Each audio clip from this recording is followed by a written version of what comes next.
नमः। आज शनिवार दिनांक 24 फरवरी 2024 भारतीय तिथि अनुसार माघी पौर्णिमा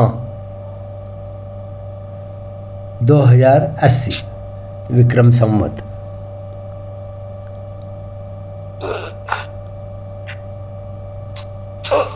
कल हमने 19वें श्लोक के विवेचन को आरंभ किया था। उसका कुछ भाग शेष रहता है, उसे आगे बढ़ाते हैं।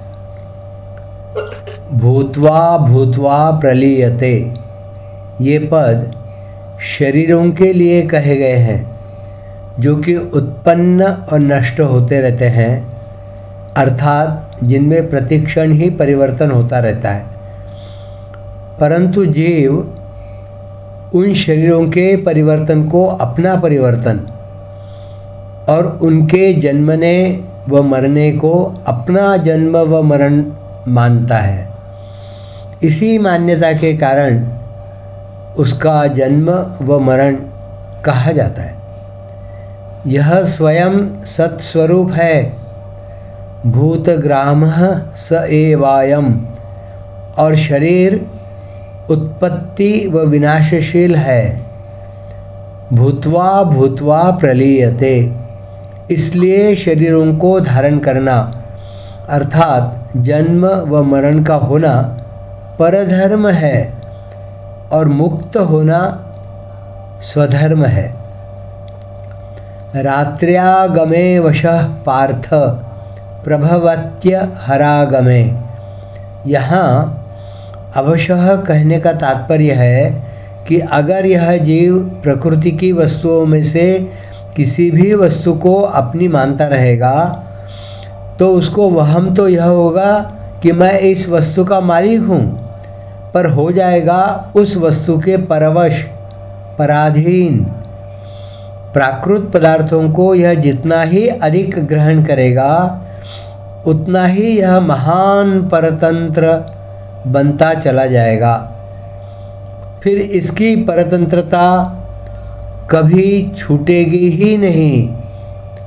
ब्रह्मा जी के जगने और सोने पर अर्थात सर्ग और प्रलय के होने पर, ब्रह्मा जी के प्रकट और लीन होने पर अर्थात महासर्ग और महाप्रलय के होने पर तथा वर्तमान में प्रकृति के परवश होकर कर्म करते रहने पर भी यह जीव जन्मना और मरना तथा कर्म करना और उसका फल भोगना इस आफत से कभी छूटेगा ही नहीं।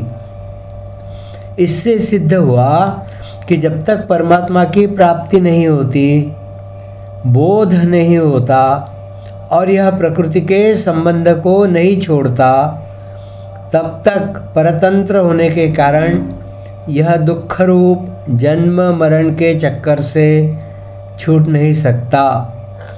परंतु जब इसकी प्रकृति और प्रकृतिजन्य पदार्थों की परवशता मिट जाती है, अर्थात इसको प्रकृति के संबंध से सर्वथा रहित अपने शुद्ध स्वरूप का बोध हो जाता है, तो फिर यह महासर्ग में भी उत्पन्न नहीं होता और महाप्रलय में भी व्यथित नहीं होता।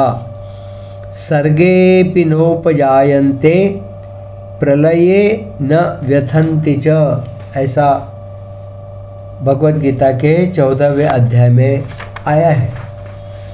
मूल में परवशता प्रकृतिजन्य पदार्थों को महत्व देने, उनको स्वीकार करने में ही है।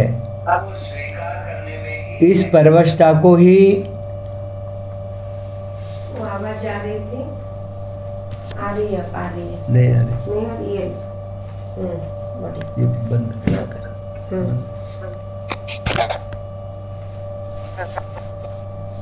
आवाज नहीं आ रही। मूल में परवशता प्रकृतिजन्य पदार्थों को महत्व देने, उनको स्वीकार करने में ही है। इस परवशता को ही कहीं काल की, कहीं स्वभाव की, कहीं कर्म की और कहीं गुणों की परवशता के नाम से कहा गया है। इस प्राणी समुदाय की यह परवशता तभी तक रहती है जब तक यह प्राकृत पदार्थों के संयोग से सुख लेना चाहता है। इस संयोगजन्य सुख की इच्छा से ही यह पराधीनता भोगता रहता है और ऐसा मानता रहता है कि यह पराधीनता छूटती नहीं, इसको छोड़ना बड़ा कठिन है। परंतु यह परवशता इसकी ही बनाई हुई है, स्वतः नहीं है। अतः इसको छोड़ने की जिम्मेवारी इसी पर है। इसको यह जब चाहे तभी छोड़ सकता है।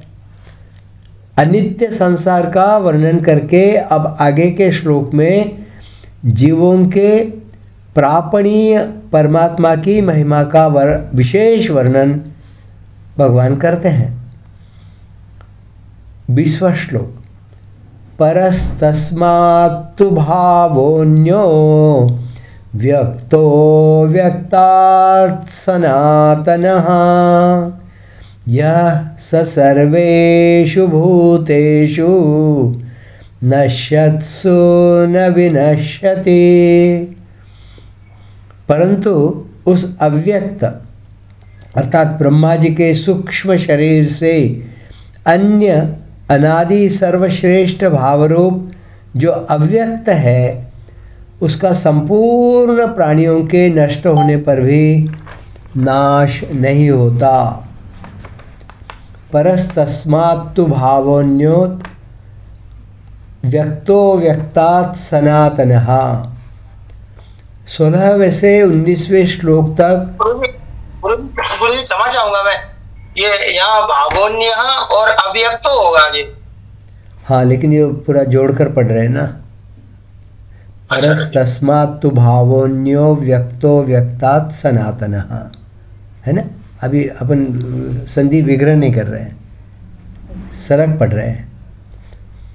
तो 16वें से 19वें श्लोक तक ब्रह्मलोक तथा उससे नीचे के लोकों को पुनरावर्ती कहा गया है, परंतु परमात्म तत्व उनसे अत्यंत विलक्षण है। यह बताने के लिए यहाँ तू पद दिया गया है।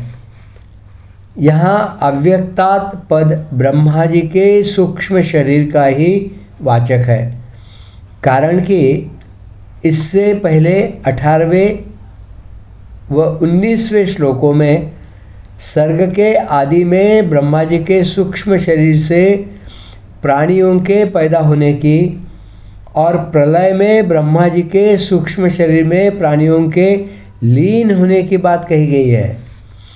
इस श्लोक में आया तस्मात् पद भी ब्रह्मा जी के उस सूक्ष्म शरीर का द्योतन करता है। ऐसा होने पर भी यहाँ ब्रह्मा जी के सूक्ष्म शरीर समष्टि मन, बुद्धि और अहंकार से भी पर अर्थात अत्यंत विलक्षण जो भावरूप अव्यक्त कहा गया है, वह ब्रह्मा जी के सूक्ष्म शरीर के साथ साथ ब्रह्मा जी के कारण शरीर अर्थात मूल प्रकृति से भी अत्यंत विलक्षण है।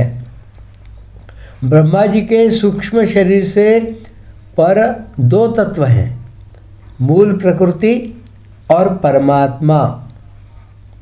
यहाँ प्रसंग मूल प्रकृति का नहीं है, प्रत्युत परमात्मा का है।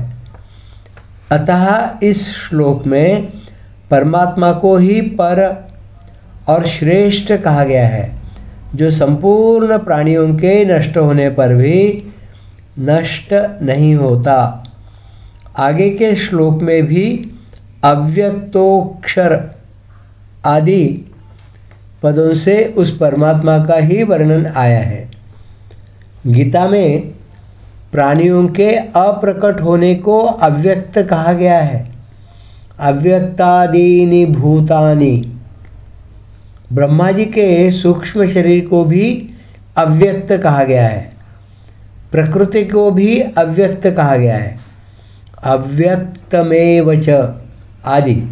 उन सबसे परमात्मा का स्वरूप विलक्षण श्रेष्ठ है, चाहे वह स्वरूप व्यक्त हो चाहे अव्यक्त हो। वह भावरूप है, अर्थात किसी भी काल में उसका अभाव हुआ नहीं, होगा नहीं और हो सकता भी नहीं, कारण कि वह सनातन है, अर्थात वह सदा से है और सदा ही रहेगा। इसलिए वह पर अर्थात सर्वश्रेष्ठ है, उससे श्रेष्ठ कोई हो ही नहीं सकता और होने की संभावना भी नहीं है। यह स सर्वेषु भूतेषु नश्यत्सु न विनश्यति। अब उत्तरार्ध में उसकी विलक्षणता बताते हैं कि संपूर्ण प्राणियों के नष्ट होने पर भी, अर्थात उन संपूर्ण शरीरों का अभाव होने पर भी उस परमात्म तत्व का कभी अभाव नहीं होता। ऐसा वह परमात्मा का अव्यक्त स्वरूप है।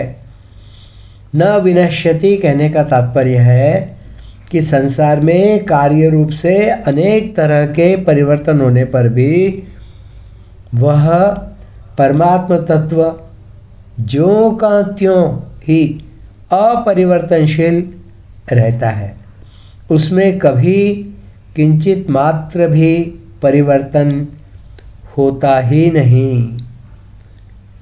आज यहीं समाप्त करते हैं। धन्यवाद।